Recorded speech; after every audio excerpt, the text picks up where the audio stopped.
Hey everyone, Pastor Nathan here.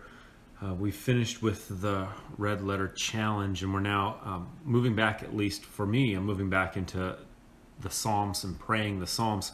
I've kept reading the Psalms as we were going through the Red Letter Challenge, and made it all the way to Psalm 61. So that's where we'll pick up our time learning to pray the Psalms. We're allowing the Psalms, or at least one of the ways we can use the Psalms to help our prayer life, is to allow them to shape us and to shape our prayer, because this is God talking to us, God's words to us, and then we respond back to God with His words, and that allows us to participate in the conversation with Him, because He started it, and then we're entering into it as we use these words in order to help shape our prayer life.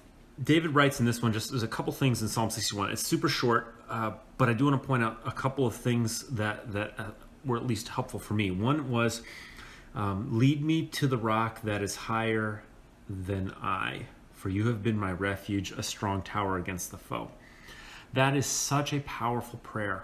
We often believe that we are our own sort of refuge, anchor, rock, or that we surround ourselves with pebbles and stones and little things that we hope will sustain us during the storm, that will be a solid foundation for us. And yet, the psalmist David in Psalm 61 writes, lead me to the rock that is higher than I.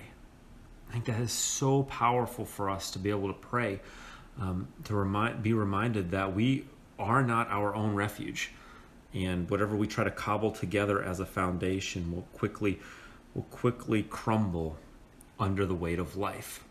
And then he says, I long to dwell in your tent forever and take refuge in the shelter of your wings. This is a prayer for 2020, if there ever was one. I long to dwell in your tent forever and take refuge in the shelter of your wings. I hope that's helpful for you, just as we continue following Jesus and as we approach the Advent season, Christmas season, Thanksgiving, and all the busyness that entails. Have a great rest of the day in our Lord Jesus Christ, and we'll talk soon.